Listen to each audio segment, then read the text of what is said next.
Selanjutnya ke jamaah, siapa yang mau nanya lagi? Silakan. Saya sudah bersama jamaah ibu-ibu. Oke, saya persilakan dulu lebih dahulu ibu-ibu, boleh berdiri silakan. Iya. Assalamualaikum warahmatullahi wabarakatuh.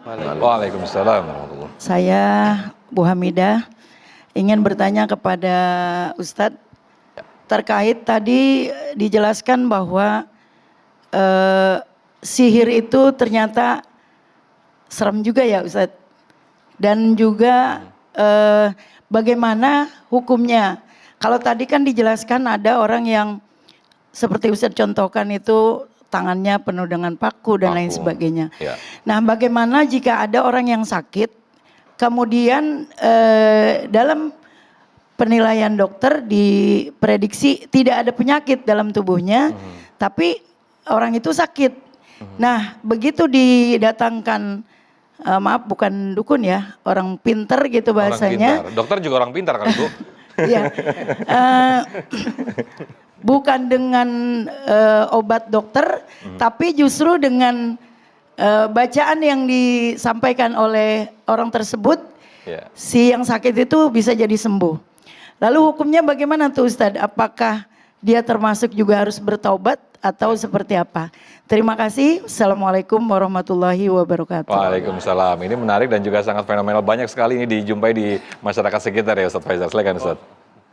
Ya, ketika ada orang yang datang ke dukun atau paranormal atau yang sejenisnya, orang kemudian pintar. ya dibacakan kemudian sembuh, ini bukan sebuah jaminan Allah ridho. Bukankah iblis doanya juga cepat sekali dikabulkan? Ya, qala fabima aghwaytani, gimana ketika Allah itu melaknat dia minta supaya ditangguhkan sampai hari kebangkitan, langsung Allah kabulkan. Apakah Allah jadi ridho sama iblis? Kemudian dalam sebuah hadis, istri dari Abdullah ibnu Mas'ud itu pernah matanya bengkak sampai berair. Konon dia itu dicolok sama setan. Jadi matanya selalu sakit dan dia datang untuk minta ruqyah kepada rahib-rahib dari kalangan Ahlul Kitab yang tinggal di sekitaran Madinah. Suatu ketika langsung ketahuan sama Ibnu Mas'ud, kamu mau kemana? Aku mau minta ruqyah sama orang-orang ahli kitab. Karena kalau aku diruqyah dia, dimantrai mereka, ini mataku jadi sakitnya berkurang. Airnya hilang, air mata yang terus-menerus keluar itu. Akhirnya Ibnu Mas'ud melarang, jangan minta ruqyah karena aku pernah mendengar Rasul bersabda, innar ruqa wat tamaima wa tiwalata syirkun. Sesungguhnya ruqyah mantra, kemudian tamaim manik-manik yang buat tolak balak ya. Kemudian tiwalah ilmu pelet, jaran goyang, semar mesem, ajian kunjali itu kesyirikan kata Rasul. Otomatis yang disifati syirik ya haram. Tapi karena terdengar Rasul mengatakan ruqyah kok syirik, ini masih terlalu general, datanglah Auf bin Malik al-Asja'i. Kemudian datang juga keluarga dari Amr bin Hazm. Tanya kepada Rasulullah, kunna narqi fil jahiliyah, kami semasa jahiliyah suka meruqyah ya Rasul. Bagaimana pandangan engkau terhadap apa yang kami lakukan, ruqyah yang kami lakukan itu? Rasul tidak langsung melarang, i'ridu alayya ruqakum la ba'sa birruqa ma lam yakun fihi syirkun. Coba perlihatkan ruqyah yang biasa kalian baca. Tidak mengapa kalian melakukan ruqyah asal tidak ada unsur syirik di dalamnya. Jadi ini yang terpenting Ibu.